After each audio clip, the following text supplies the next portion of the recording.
وضيائها وقوة الأرواح وغذائها وحياتها وعلى آله وأصحابه وأحبائه وخدامه وشهداء محبته وأولياء أمته وابنه الكريم سيدي شيخ عبد القادر غوث الأعظم الجيلاني أجمعين أما بعد فأعوذ بالله من الشيطان الرجيم بسم الله الرحمن الرحيم يا أيها الناس اتقوا ربكم الذي خلقكم من نفس واحدة وخلق منها زوجها وبث منهما رجالا كثيرا ونساء واتقوا الله الذي تساءلون به والأرحام إن الله كان عليكم رقيبا آمنت بالله صدق الله العظيم وبلغنا رسوله النبي الأمين الكريم ونحن على ذلك من الشاهدين والشاكرين والحمد لله رب العالمين قدر پروردگارم امت احمد نبی دوست دار چار یارم تابع اولاد علی مذہب حنفیہ دارم ملت حضرت خلیل خاک پائے غوث اعظم زیر سایہ اور ولی حضرات گرامی بزرگوں دوستوں نوجوان ساتھیوں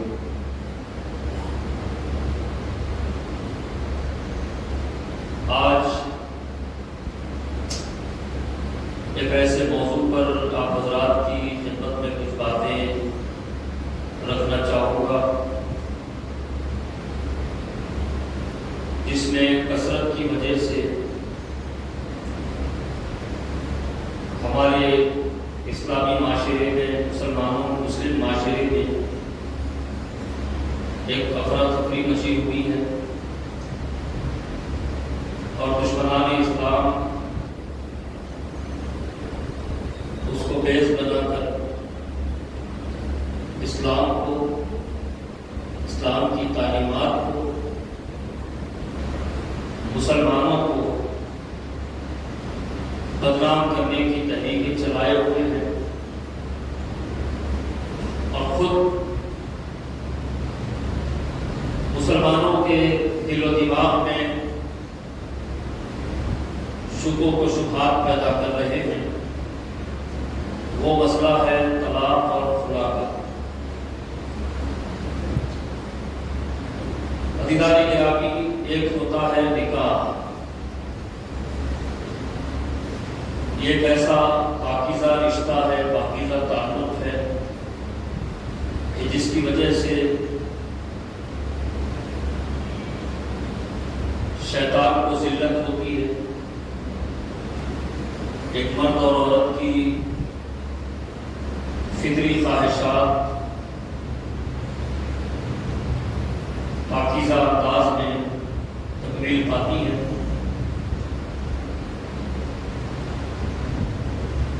اور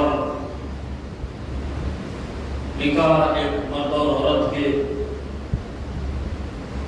تعلق ہی کا نام نہیں ہے، بلکہ دو خاندانوں کے، دو گھرانوں کے آپس میں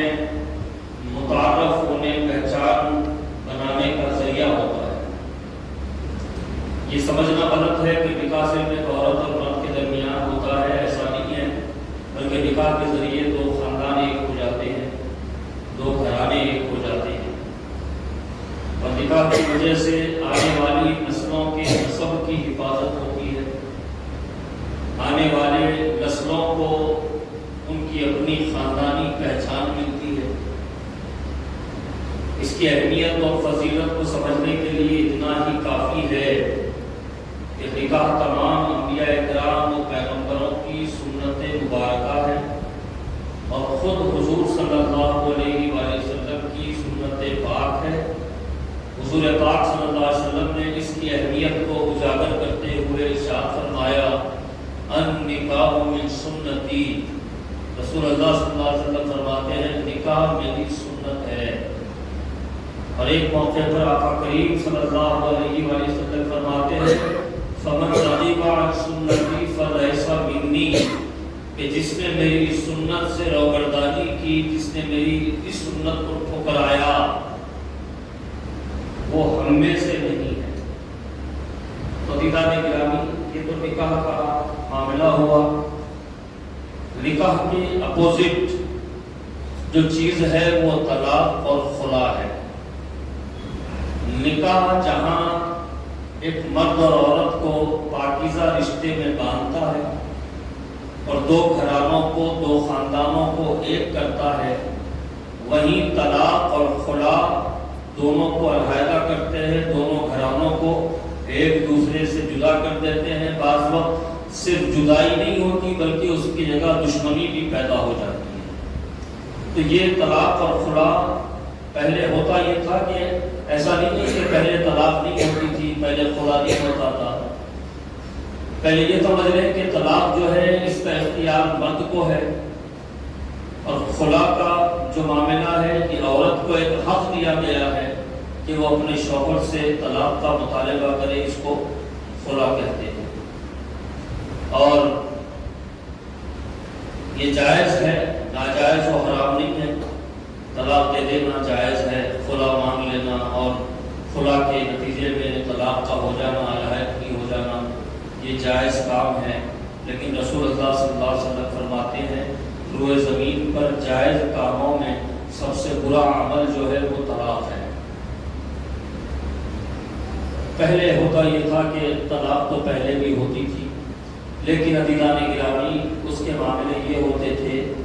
کہ اکا دکا خاندان میں یا دوسرے خاندانوں میں یا محلے میں اکا طلاق ہو جاتی تھی، اور وہ اتنی شرم کی بات سمجھی جاتی تھی کہ لڑکے والے ہوں یا لڑکی والے ہوں کہ جن کے درمیان طلاق کا عمل ہوا، وہ شرمندگی سے برسوں تک بھی خاندان کی تقاریب میں جانے سے اپنے آپ کو روک لیتے تھے کہ بھئی ہمارے لڑکے نے طلاق دی ہے، یہ بڑے شرم کی بات ہے، ہم لوگوں کا سامنا کیسا کریں گے۔ لڑکی والے بھی یہ سوچتے تھے کہ بھئی ہماری لڑکی کو طلاق ہو گئی، یہ بڑے شرم کی بات ہے، لوگوں کا سامنا ہم کیسے کریں گے۔ تو یہ طلاق کا جو معاملہ تھا یہ کبھی کبھی ہو جایا کرتا تھا، لیکن آج حالات بدلے ہیں، طلاق اور خلا کی کثرت ہو گئی ہے، اور اس قدر ایک عام عمل یہ ہو گیا ہے، جیسے مثال کے طور پہ آپ کے جسم پر ایک چونٹی چڑھ گئی، اس نے کاٹ لیا، آپ نے فوراً اس کو مسل دیا اور جہاں کاٹی تھی وہاں کھجا لیا، پھر بھول گئے۔ مچھر آپ کے جسم پہ بیٹھا، آپ چونکے، مچھر کو مارا یا تو مچھر اڑ گیا یا مچھر مر گیا، جہاں اس نے کاٹا تھا وہاں آپ نے ایک بار دوبارہ سے کھجا لیا اور بات ختم۔ ویسے ہی یہ طلاق اور خلا کو دیا گیا ہے۔ حد تو یہ ہے کہ بہت عام بات سمجھی جانے لگی ہے، کوئی شرمندگی نہیں، کوئی سمجھے کہ کوئی جھجک اور تکلف بھی اس میں نہیں رہا۔ حد تو یہ ہے کہ جس نے طلاق دیا وہ شام کی تقاریب میں بھی نظر آنے لگے ہیں، اور جن کو طلاق ہوئی وہ بھی اسی طرح فنکشن میں وہ بھی موجود۔ تو عزیزان گرامی، یہ طلاق اور خلا کی جو یہ واقعات جو کثرت سے ہو رہے ہیں، اس کی وجہ سے مسلمان بدنام ہو رہے ہیں، مسلم قوم بدنام ہو رہی ہے، اور امت مسلمہ کو رسوائی کا سامنا کرنا پڑ رہا ہے، اسلامی تعلیمات کو بدنام کیا جا رہا ہے، اور ان حالات کو لے کر موویز بھی بن رہی ہیں، ویب سیریز بھی بن رہی ہیں، اس پہ ڈرامے بھی بن رہے ہیں، اور بتایا جا رہا ہے کہ دیکھو مسلمان کسی عجیب قوم ہے کہ اتنے گہرے تعلق کو ایک طلاق کے ذریعے بالکل جدا کر دیتے ہیں۔ عزیزان گرامی، یہ مسلمانوں کی رسوائی کا سبب یہ واقعات ہو رہے ہیں۔ تو عزیزان گرامی، یہ طلاق ایسے ہی نہیں ہوتی، خلا کا ایسے ہی مطالبہ نہیں ہوتا، اس کے پیچھے بہت سی وجوہات ہوتی ہیں، اور عزیزان گرامی یہ وجوہات اور اسباب جو ہیں وہ کوئی بڑے پہاڑ کے جیسے نہیں ہوتے، بس یہ چھوٹی چھوٹی باتیں ہوتی ہیں۔ اس کو آپ یہ سمجھیں کہ ایک رائی ہوتی ہے اور اس کو رائی کا پہاڑ بنا دیا جاتا ہے۔ حال حقیقت اگر دیکھا جائے تو بہت چھوٹی چھوٹی باتیں ہوتی ہیں، اور اکثر جو ہے یہ اس طرح کے جب معاملات پیش آتے ہیں تو لوگ جو ہے خاندان کے بزرگ ہیں وہ کبھی انوالو ہو جاتے ہیں، بزرگوں سے بھی بات سنبھالی نہیں جاتی تو پھر علماء سے، مشائخ سے، مفتیوں سے رابطہ کیا جاتا ہے کہ بھئی اس سلسلے میں اگر آپ حضرات کچھ کاؤنسلنگ کر سکتے ہیں تو ایسے واقعات علماء کے پاس، مشائخ کے پاس، مفتیوں کے پاس جاتے ہیں، اور بہت کم ایسے واقعات ہوتے ہیں کہ کاؤنسلنگ کی وجہ سے لڑکا اور لڑکی بات کو سمجھ جاتے ہیں، حالات کی سنگینی کو سمجھ جاتے ہیں اور جذبات کو بازو رکھ کے پھر سے ایک ہو جاتے ہیں، جھگڑے ختم کر لیتے ہیں، پھر سے خوشگوار زندگی کی طرف وہ پلٹ آتے ہیں۔ لیکن بات وقت یہ ہوتا ہے کہ لڑکا ہو یا لڑکی دونوں ضدی قسم کے ہوتے ہیں، ان کو طاق سمجھایا جائے لیکن وہ بس وہ مرغ کی ایک ٹانگ کے مثل جو ہے اپنی بات پہ وہ اڑے رہتے ہیں، نتیجے میں طلاق ہو جاتی ہے۔ تو عزیزان گرامی ایسے ہی بہت سے واقعات ہمارے سامنے بھی آتے ہیں، کاؤنسلنگ کے لیے لوگ آتے ہیں، بات بہت چھوٹی چھوٹی ہوتی ہے لیکن طلاق اور خلا تک اس کی نوبت پہنچ جاتی ہے۔ اور عام طور پر عزیزان گرامی اگر طلاق کے اسباب دیکھیں تو چند اسباب ہیں۔ ایک تو یہ ہے کہ پہلے جو نکاح ہوتے تھے، پہلے جو شادیاں ہوتی تھیں، وہ اگر آپ ان مطلب ان حالات پر اگر آپ توجہ کریں اور ان حالات کو غور سے دیکھیں اور آج کے حالات کو اس سے کمپیئر کریں تو ایک بات سمجھ میں آتی ہے۔ پہلے جو رشتے ہوا کرتے تھے وہ رشتے، لیکن اسلامی تعلیمات رشتوں کے تعلق سے جو ہے وہ یہ ہے کہ حضور صلی اللہ علیہ وسلم نے فرمایا کہ نکاح جب کرو تو 3 وجہ سے کرو، یا تو لڑکی دولت مند ہو، لڑکی حسین ہو، یا لڑکی نیک ہو۔ پھر رسول اللہ صلی اللہ علیہ وسلم فرماتے ہیں سب سے بہتر نکاح وہ ہوگا جو نیک عمل کی بنیاد پر ہو، کیونکہ دولت بھی ختم ہونے والی چیز ہے، آج کسی کے پاس ہے کل کسی کے پاس ہے۔ حسن کبھی دائمی نہیں ہوتا، اس کو تو زوال ہے، حسن سے پھر حسن و خوبصورتی کو ایک دن ظاہر ہو جانے والی چیز ہے، لیکن نیک عمل جو ہوگا، لڑکی متقی ہوگی، لڑکی پرہیزگار ہوگی، لڑکی نماز کی پابند ہوگی، لڑکی روزے کی پابند ہوگی، لڑکی گوشے کی پابند ہوگی، لڑکی پردے کی پابند ہوگی، لڑکی جوائنٹ فیملی کی اہمیت کو سمجھنے والی ہوگی، لڑکی ماں باپ کا ادب کرنے والی ہوگی، لڑکی بڑوں کا لحاظ کرنے والی ہوگی۔ اس بنیاد پر اگر نکاح کیا جائے تو رسول اللہ صلی اللہ علیہ وسلم فرماتے ہیں سب سے بہتر نکاح یہ ہوگا۔ یہ تو اسلامی تعلیمات ہے، لیکن عزیزان گرامی دنیاوی اعتبار بھی کچھ ہوتے ہیں رشتے کے لیے۔ تو اگر گزشتہ حالات کو دیکھیں، اب کے حالات کو دیکھیں تو بڑا فرق نظر آئے گا۔ وہ فرق کیا ہے؟ تو جو آج طلاق کی کثرت کا سبب بن ہے وہ یہ ہے کہ پہلے جو رشتے ہوا کرتے تھے وہ رشتوں کا انداز یہ ہوتا تھا۔ یہاں بہت سے بزرگ بھی موجود ہیں جو انہوں نے ایسے حالات بھی دیکھے ہیں، ہم نے تو سنا بھی ہے اور ہمارا بچپن تھا تو اس وقت ہم نے ایسا کچھ دیکھا بھی تھا جو آج بھی ہمارے ذہن میں موجود ہے۔ وہ کیا ہے عزیزو؟ وہ یہ ہے کہ ڈاکٹر کی بیٹی ہے تو اس کا رشتہ کسی ڈاکٹر کی فیملی میں ہی ہوا کرتا تھا۔ کوئی وکیل کی بیٹی ہے یا وکیل کا بیٹا ہے، اس کا رشتہ وکیل خاندان میں ہی ہوا کرتا تھا۔ کوئی مشائخ گھرانے سے لڑکی یا لڑکا تعلق رکھتا تو اس کا تعلق، اس کا رشتہ، اس کا نکاح مشائخ گھرانے میں ہی ہوا کرتا۔ بیٹی بھی مشائخ گھرانے میں جاتی، بہو بھی مشائخ گھرانے سے جاتی۔ کوئی تاجر پیشہ لوگ ہیں تو ان کا رشتہ بھی تجارت پیشہ والوں سے ہی ہوا کرتا تھا۔ اور اگر کوئی سرکاری ملازمت والے لوگ ہیں تو وہ اپنے بچوں اور بچیوں کے لیے سرکاری ملازمت والے گھرانے ہی ڈھونڈ لیا کرتے ہیں۔ تو مطلب اس کا فائدہ کیا ہوتا تھا؟ فائدہ یہ تھا کہ بھئی وکیل کی بیٹی ہے تو اب وکیل کی آج بیٹی ہے، کل وہ وکیل کی بیوی ہے، تو چونکہ وکیل کی بیٹی ہے تو اس کو اچھی طرح اندازہ ہے کہ بھئی جب تک ہمارے باپ کو مقدمے ملتے تھے، جب تک پیسے آتے رہتے تھے، جب مقدمہ نہیں آتا، کوئی مفتی نہیں ہوتی تو ہمارے بابا خالی جیب گھر کو آتے تھے۔ اب شوہر بھی خالی جیب گھر کو آیا تو اس کو کوئی ناگواری نہیں ہوتی تھی، کیونکہ وہ تو اسی ماحول سے اٹھ کے آئی تھی۔ اس کو یہ معلوم رہتا کہ آج تو کیس نہیں ملا، پیسے نہیں آئے، لیکن کل کیس مل جائے گا۔ تو کمپرومائز کا مزاج ہوتا تھا۔ ڈاکٹر گھرانے کی بیٹیاں ہوتی تھی تو ڈاکٹروں کے جو رہن سہن کا جو انداز ہوتا، صاف صفائی کا انداز ہوتا، ہر چیز سے پہلے وہ ہاتھ دھوتے، ہر چیز سے پہلے وہ منہ دھوتے، خود صاف صفائی کا ستھرائی کا خیال رکھتے۔ اب ڈاکٹر گھرانے کی بیٹی کسی ڈاکٹر کے گھر میں گئی تو اس کے لیے یہ کوئی نیا ماحول نہیں ہوتا تھا، وہ خود اس ماحول سے اٹھ کے آئی تھی۔ اور ویسے ہی تجارت پیشہ لوگ ہیں، تاجر پیشہ لوگ ہیں، بزنس والے لوگ ہیں، اب ان کے گھر کی بچی بزنس والوں کے گھروں میں گئی تو چونکہ اس کے لیے یہ کوئی نیا ماحول نہیں ہے،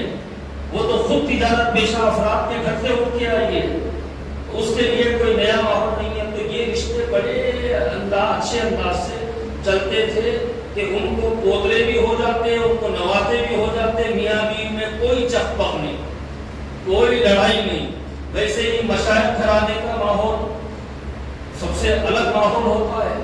اب اس گھر کی بچی یا بچہ کسی دوسرے مشائخ گھر میں بہو یا داماد بن کر جائے تو اس کے لیے کوئی نیا ماحول نہیں ہوتا، وہ یہاں جو دیکھتے تھے وہ وہیں دیکھتے ہیں، تو نتیجہ کیا ہوتا کہ وہ ساس بھی بن جاتے، وہ دادی ساس نانی ساس بھی ہو جاتے، شوہر بیوی کے درمیان کوئی جھگڑا نہیں، کبھی طلاق کی نوبت نہیں آتی، کیونکہ مزاج ایک ہے، ماحول ایک ہے، تربیت ایک انداز سے ہوئی ہے، تو یہاں آ کر وہ بالکل کمفورٹ رہتے۔ لیکن عزیزان گرامی اب حالات بدل گئے۔ یہ جو اسلامی تعلیم کفو کی کہ جب رشتہ کرو تو برابری والوں سے کرو، برادری میں کرو، اب کیا ہو گیا؟ مشائخ حضرات نے دیکھا کہ بھئی اب ہمارے پاس کبھی نیاز وغیرہ ہو جاتی ہے تو اچھا کھا لیتی ہے ہماری بچی، کبھی کوئی فاتحہ ہوتی ہے تو ہماری بچی اچھا کھا لیتی ہے، تو اب ہم یہ چاہتے ہیں کہ بھئی ہماری بچی کھاتے پیتے گھر میں چلی جائے، تو کسی تاجر پیشہ کے کو داماد بنا کر اپنی بچی ان کے حوالے کر دیتے ہیں۔ اب چونکہ اس کا ماحول بالکل الگ تھا اور وہاں کا ماحول الگ تھا تو یہ بچی انکمفرٹ ہو جاتی ہے۔ نتیجہ یہ ہوتا ہے کہ وہاں لڑکی کی طرف سے کبھی زیادتی ہو جاتی ہے کہ بھئی تمہاری اوقات کیا ہے، تمہارے جیسے لوگ تمہارے باپ کے قدموں میں پڑے رہتے ہیں۔ اب یہ بولتا ہے کہ بھئی ہم تو تاجر پیشہ لوگ ہیں، تمہارے گھر باپ کے گھر کا چولہا تو ہمارے نذرانے سے چلا کرتا، تو اس طرح کی باتیں ہو جاتی ہیں۔ اس کی وجہ سے طلاق تک نوبت آ جاتی ہے، خلا تک نوبت، کبھی لڑکی خلا کا مطالبہ کر دیتی ہے، کبھی لڑکا جذبات میں آ کر طلاق دے دیا کرتا ہے۔ اور عزیزان گرامی یہ تو ایک سبب ہوا، اور ایک سبب یہ ہوتا ہے کہ ایک ماں ہوتی ہے، ٹھیک ہے، اس کے پاس ممتا ہے، اپنے بچوں کی دیکھ ریکھ کا اس کو مزاج بنا ہوا ہے، اپنے بچوں کے آرام کا اس کو خیال ہے، لیکن عزیزان گرامی ہماری جب بیٹی سسرال میں جائے تو ہماری یہ فکر ہوتی ہے کہ وہ بڑی آرام سے رہے، جس طرح ہم نے اپنے گھر میں اپنی بیٹی کو نازوں سے پالا ہے اسی طرح اس کو سسرال میں نازوں سے پالا جائے، اسے وہی لاڑ ملے، وہی پیار ملے، وہی محبت ملے، وہی شفقت ملے۔ ہم اپنی بیٹی کے تعلق سے یہ فکر رکھتے ہیں کہ ہماری بیٹی شوہر کے ساتھ خوش رہے، ہم اس کا شوہر کبھی اس کو گھمانے بھی لے جائے، کبھی اس کو ہوٹلنگ کرانے لے کے جائے، ہماری بیٹی کے تعلق سے ہمارا یہ ذہن بنا ہوا رہتا ہے۔ لیکن وہی مزاج ہم رکھنے والے، ہمارے گھر میں کوئی بہو آ جاتی ہے تو اس پر پابندیاں لگا دی جاتی ہیں، ہمارا بیٹا اگر اس کو کہیں گھمانے لے جائے تو ہمیں ناگوار ہو جاتا ہے، ہمیں برداشت نہیں ہوتا۔ وہ ساس جو اپنی بیٹی کے آرام کا خیال رکھ کر صبح شام اپنی بیٹی کے تعلق سے فکر مند رہتی ہے، وہی ساس جب اس کے گھر میں بہو آ جاتی ہے تو اس کے مزاج بدل جاتا ہے، اس کی نگاہیں بدل جاتی ہیں، اس کی فکر کا انداز بدل جاتا ہے۔ تو عزیزان گرامی یہ اس وقت ہوتا ہے جب کوئی ساس اپنی بہو کی ماں بننے کو تیار نہیں ہوتی، بلکہ ساس ساس ہی رہنا چاہتی ہے۔ اب جب ساس ساس رہے گی تو پھر بہو کو بیٹی بننے کی کیا ضرورت ہے، وہ بھی اپنے پر پردے نکالے گی اور بہو کا پورا نمایاں کردار ادا کرے گی اور اپنے شوہر کو اپنے سسرال سے الگ کر کے الگ زندگی گزارنے شروع کر دے گی۔ اگر اس میں ناکام ہو جائے گی تو پھر خلا کا مطالبہ ہو جائے، طلاق تک نوبت آ جائے۔ تو عزیزان گرامی طلاق اور خلا کے جو واقعات ہو رہے ہیں ان میں ایک اہم ترین وجہ یہ بھی ہے کہ ساسوں کا مزاج جو بہوؤں کے ساتھ بیٹیوں کے ساتھ تو الگ ہوتا ہے، بیٹیوں کے تعلق سے تو ان کی فکر الگ ہوتی ہے، لیکن بہو کے لیے وہ ایک جلاد قسم کی خاتون بن جاتی ہے۔ اس کے علاوہ طلاق اور خلا کے جو واقعات ہیں ان میں کثرت کی ایک اہم ترین وجہ بھی یہ ہے کہ ہم اپنی بیٹی کو کسی کے ساتھ نکاح کر دیتے ہیں اور وہ اپنے سسرال چلی جاتی ہے، لیکن اس کے ساتھ ہی ہم اپنے مشوروں کی دکان کھول لیتے ہیں۔ کبھی داماد کو مشورہ، کبھی بیٹی کو مشورہ، کبھی بیٹی نے آ کے شکایت کی تو پھر بیٹی کو ہم یہ بٹھا کے سمجھاتے ہیں کہ تمہارے ساتھ ساس ایسا کری تو تم اس کو ایسا جواب دینا، سسرا ایسا کرا تو اس کو جواب ایسا دینا۔ عزیزان گرامی، یہ جو مشوروں کی دکان اپنی بیٹی کی شادی کے ساتھ ہی ہم کھول لیتے ہیں، اس کے نتیجے میں طلاق کی نوبت آ جاتی ہے، اس کے نتیجے میں خلا کی نوبت آ جاتی ہے کہ ہم اپنی بیٹی کو آرام سے زندگی گزارنے نہیں دیتے، بلکہ اس کو فتنے اور فساد کے گر بتائے جاتے ہیں، اس کو فتنے اور فساد کی ترکیبیں سمجھائی جاتی ہیں۔ عزیزان گرامی، جب اس طرح کے حالات ہوں گے تو پھر ظاہر سی بات ہے جھگڑے ہوں گے، جھگڑے بڑھیں گے، اور جھگڑے بڑھیں گے تو علیحدگی بھی ہو جائے گی۔ اور عزیزان گرامی، اور بھی بہت سے اسباب ہیں، ان میں سے ایک یہ ہے کہ لڑکی کو جب آپ نے نکاح کر کے دے دیا تو پھر لڑکی کو آپ یہ سمجھا دیں، جیسا کہ پرانے زمانے کا طریقہ تھا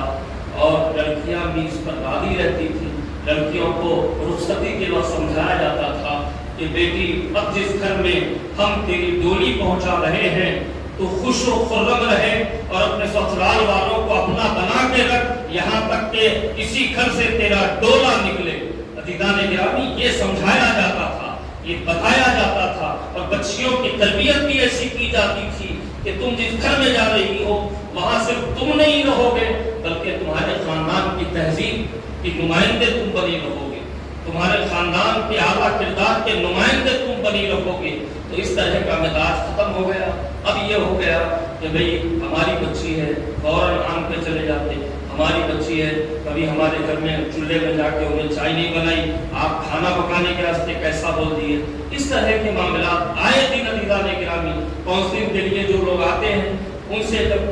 سنتا ہوں ایسی باتیں تو پتہ چلتا ہے کہ بھئی یہ تو بہت چھوٹی بات تھی، لیکن آگے طلاق تک نوبت اس ایک دوسرے کا ایگو ہٹ ہونے لگا۔ اس کے بعد پھر خاندان کے جو پہلوان قسم کے لوگ رہتے انہوں انوار ہو جاتے، مار توڑ کے بھی نوبت آ جاتی بات میں۔ عزیزان گرامی، اس طرح کے واقعات مسلمانوں کی رسوائی اور بدنامی کا سبب بن رہے ہیں۔ کیا یہ ہمارے لیے ابھی بھی کافی نہیں ہے کہ ہمارے ان تعلیمات، اسلامی تعلیمات کو توڑ مروڑ کر موویز بن رہی ہیں، ویب سیریز بن رہی ہیں، سیریلز بن رہے ہیں اور ڈرامے بن رہے ہیں، پھر بھی ہمیں ہوش نہیں آتا؟ عزیزان گرامی، ان واقعات کو روکا کیسے جائے؟ ان واقعات کو روکنے کا طریقہ ہے یہ ہے کہ جب رشتے کی بات آئے تو عزیزان گرامی یہ دیکھیں کہ بھئی خاندانی اعتبار سے دونوں برابر ہے کہ نہیں ہے، تاکہ کل کے دن کسی کو احساس کمتری نہ ہو جائے۔ بچی یہ نہ سوچے کہ بھئی میں تو غریب گھرانے سے اٹھ کے آ گئی ہوں، یہ امیر گھرانہ ہے۔ کہیں بچہ یہ نہ سوچے کہ بھئی میں غریب گھرانے کا محنت مزدوری کرنے والا آدمی تھا، یہ خامخواہ کے کروڑ پتیوں میں آ گیا۔ تو اس طرح کی سوچ آنے سے پہلے جب رشتہ طے ہو تو یہ باتیں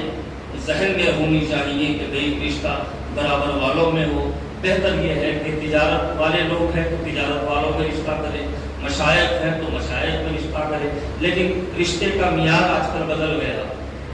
آپ کتنے بڑے مشائخ رہو، آپ کے پاس اگر پیسہ نہیں ہے، آپ کے پاس کوئی گاڑی نہیں ہے، آپ کے پاس کوئی ذاتی بنگلہ نہیں ہے، آپ اس گھر میں اپنی بچی دینا نہیں چاہتے، اس گھر سے آپ اپنی بچی لانا نہیں چاہتے، اور نتیجتاً پیسے والوں کو ڈھونڈ لیا کرتے ہیں، جھگڑے فساد تو ہو جائیں گے آگے چل۔ ایسے ہی بے جوڑ رشتے جو ہوں گے نتیجہ طلاق تک پہنچے گا، نتیجہ خلا تک پہنچے گا۔ تو اس وقت ان واقعات کو روکنے کا ایک طریقہ یہ ہے کہ جب رشتے ہوں تو برابری والوں میں ہو، بہتر یہ ہے کہ برادری والوں میں ہو، تاکہ ایک دوسرے سے لوگ پہلے سے واقف ہوں، ایک دوسرے سے لوگ پہلے سے محبت کرتے ہوں، ایک دوسرے سے لوگ پہلے سے ملنے جلنے والے ہوں، تو ایسے رشتے بڑی آسانی سے نبھ سکتے ہیں۔ اور ایک طریقہ یہ ہے کہ جب آپ اپنی بیٹی کو نکاح کر کے اس کے سسرال بھیج دیں تو ساتھ میں اپنے مشورے نہ بھیجیں، البتہ اپنی بیٹی کو یہ مشورہ دے دیں کہ بیٹی اب تیرا جو سسرال ہے وہ تیرا اپنا گھر ہے، اسے بنانا تیرے ہاتھ میں ہے، اسے بگاڑنا تیرے ہاتھ میں ہے، اسے تو بنائے گی تو اس میں تیرا فائدہ ہوگا، تیرا تحفظ ہوگا، اگر تو بگاڑے گی تو نقصان تو تیرا ہوگا۔ عزیزان گرامی، لڑکا ہو یا لڑکی، اسے یہ احساس دلا دیا جائے کہ تم اگر خوش و خرم رہو گے تو تمہاری زندگی اچھی گزرے گی، اگر لڑائی جھگڑے ہوں گے، طلاق تک نوبت آئے گی تو پھر طلاق تو ہو جائے گی، اس کے بعد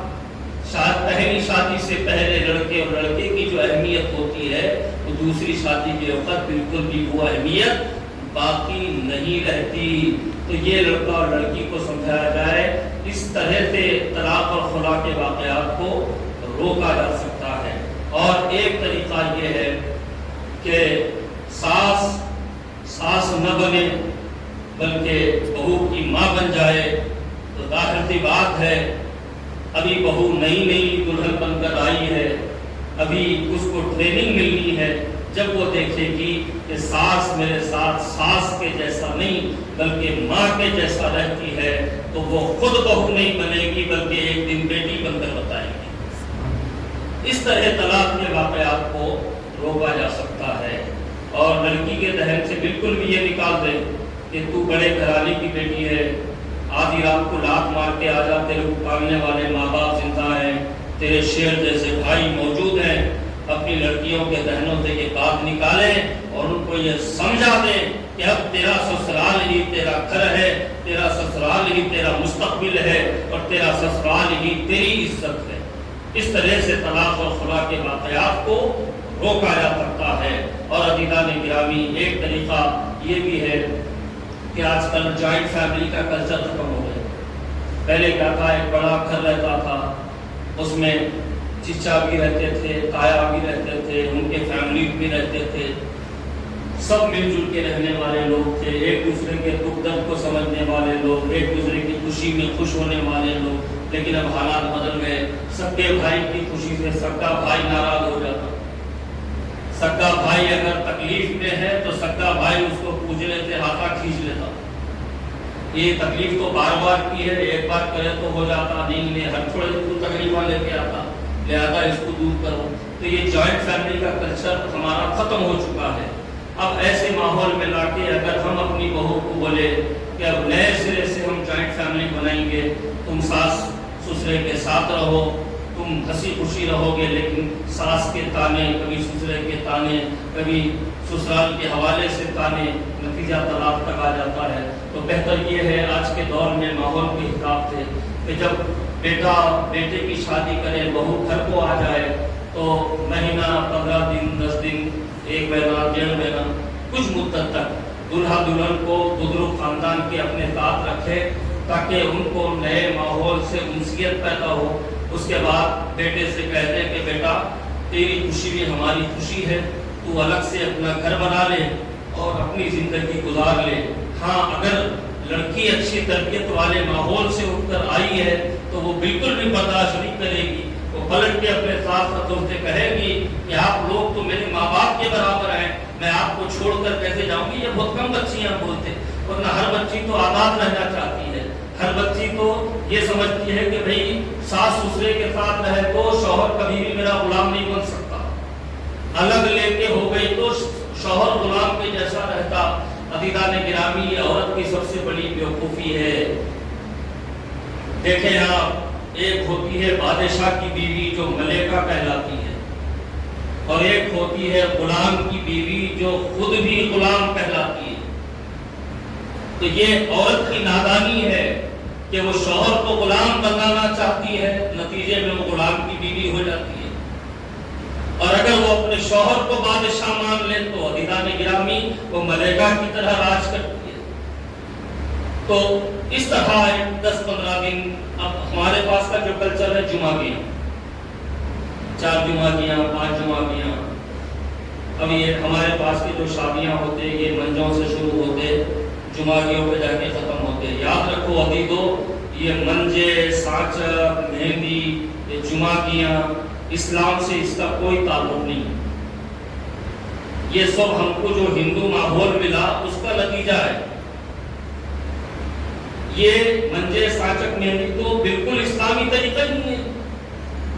اور میں بار بار کہتا ہوں، یہ شادی کا کھانا،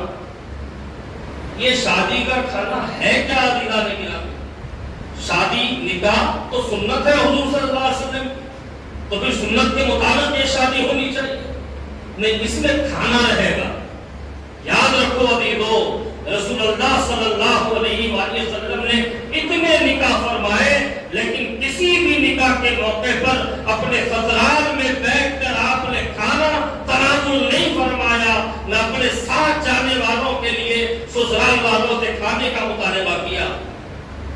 یہ سب ہندوانہ طریقہ ہے کہ راجاؤں کا، رجواڑوں کا ہے، اسلام سے اس کا کوئی تعلق نہیں ہے۔ یہ منجے، سانچک یہ ختم ہونے چاہیے، اور منجے، سانچک، یہ مہندی وغیرہ، یہ جمعگیاں، یہ تو فساد کی جڑ اس کو میں کہتا ہوں، کیونکہ شادی تو ہنگامے میں ہو جاتی، ولیمہ ہنگامے میں ہو جاتا، اب اس کے بعد ٹائم مل جاتا دونوں طرف کے لوگوں کو۔ جمعگی میں داماد آتے، سالے کی جمعگی ہے، کھونے آ جاتے، اب وہاں سے ایک جھگڑا شروع ہوتا، ہمارے گھر کے داماد کچھ نہیں پوچھے، اس طرح کا ماحول یہ آئے دن ہونے والے واقعات ہیں۔ بعض جگہ خالی گالی گلوچ پہ ختم ہو جاتا، بعض جگہ مارم توڑی پہ جاتا، بعض جگہ پولیس ناکے بھی ہو جاتے۔ تو یہ جمعگیاں، یہ منجے، سانچک، مہندی سب ختم ہونی چاہیے۔ اسلامی طریقہ بالکل بھی نہیں ہے، راجاؤں اور رجواڑوں کے شوق ہیں۔ یہ مہندی جو ہوتی، سالی آ کے مہندی لگاتی، یہ کیا ہے؟ یہ راجاؤں کا شوق ہے۔ دلہن کو نہیں دیکھتے تھے تو دلہن کی بہن کو دیکھ کے اندازہ لگا لیتے تھے دلہن کیسی ہے۔ یہ مسلمانوں کا طریقہ نہیں ہے عزیزان گرامی، یہ راجاؤں اور رجواڑوں کا طریقہ ہے، یہ ختم ہونا چاہیے۔ یہ فساد کی جڑ ہے۔ اگر اس طرح کے حالات اگر قائم رہیں گے تو پھر طلاق اور خلا کی کثرت سے جو واقعات ہو رہے ہیں اس میں کوئی روک تھام نہیں ہوگی۔ آخری بات عزیزان گرامی، ایک اور بات میں آپ کو بتا دوں، یہ بہت دن سے کہنا بھی چاہ رہا تھا لیکن اس موضوع پر بات کرنے کی ضرورت کبھی نہیں پڑی۔ آج جب بات ہو رہی ہے تو میں آپ کی خدمت میں عرض کر دوں کہ یہ جو رشتے ہوتے ہیں، کیسے رشتے ہوتے ہیں بھئی؟ لڑکی حیدرآباد کی رہنے والی ہے اور لڑکا ہے کسی فارن کنٹری میں ملازم ہے، سال میں ایک بار 1 مہینے کے لیے چھٹی ملتی، 2 سال میں 2 مہینے کے لیے چھٹی ملتی، اب وہ چھٹی پہ آتے، شادی ہوتی دھوم دھام سے، 2 مہینے کمپلیٹ ہوتے انہوں اپنی جاب پہ واپس ہو جاتے۔ بیچاری بیوی 2 مہینے تک دلہن رہتی، 2 مہینے کے بعد بیوہ کی حالت میں آ جاتی، اگر خادمہ بن جاتی ہوں،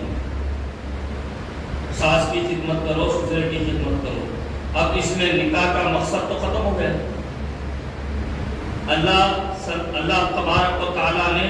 میاں بیوی کو ایک دوسرے کا لباس بنایا، اور جب کوئی نکاح کا ارادہ کرتا ہے تو شیطان کے ہاتھ سے وہ اپنے آدھے ایمان کو کھینچ لیتا ہے، اور جب نکاح مکمل ہو جاتا ہے، نکاح کا عمل، تو اس کا سارا ایمان محفوظ ہو جاتا ہے، اور دلہا دلہن ایک دوسرے کی امانتوں کا خیال رکھتے ہوئے زندگی گزارتے ہیں۔ اب یہ 2 مہینے کی چھٹی کے بعد صاحب بہادر واپس ملازمت میں چلے گئے، فیملی اسٹیٹس تو ہے نہیں ان کا۔ اب یہ آنے والے 18-20 مہینے تک انتظار کرنا شوہر کا، یہ شادی کا مقصد ہی ختم ہو گیا۔ یہ بھی ایک فساد کی جڑ ہے۔ اس طرح کی شادیاں بھی آج کے دور میں اکثر ناکام ہو رہی ہیں۔ تو بہتر یہ ہے کہ جب آپ اپنی لڑکی کے لیے لڑکا تلاش کرنے نکلے تو یہ مت دیکھیں کہ بھئی انہیں کہاں رہتا، کیا کرتا، یہ دیکھیں گے بھئی اپنے گھر کے قریب رہ کر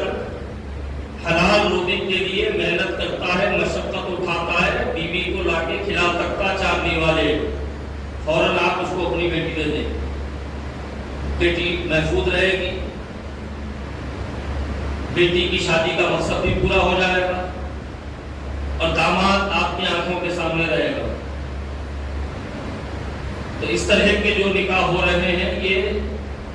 ناکام بھی اگر نہیں ہوئے تو دونوں کے بیچ میں شک رہتا، انہیں سوچتے رہتی، انہیں کہتا ہے کیوں، اب انہیں سوچتا انہیں کیسا ہے کیا، تو دونوں کے بیچ میں شکوک و شبہات رہتے۔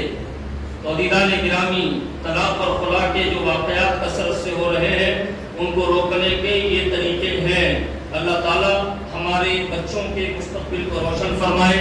خاص طور پر ہماری بچیوں کو اللہ تعالیٰ یہ توفیق عطا فرمائے کہ وہ سسرال کو اپنا گھر بنا کر رہیں، اور ساس سسرے کو یہ توفیق عطا فرمائے کہ ان کے گھر کوئی بہو آئے تو وہ بہو کی طرح نہ رکھیں بلکہ اس کو بیٹی بنا کر رکھیں۔ جس طرح اپنی بیٹی کی آزادی کی انہیں ماں باپ کو فکر ہوتی ہے، ویسی ہی آزادی اپنے شوہر کے ساتھ ہنسی خوشی رہنے کے موقع بہوؤں کو بھی دے۔ اللہ تعالیٰ ان کو یہ توفیق عطا فرمائے۔ باخر دعوانا الحمدللہ رب العالمین۔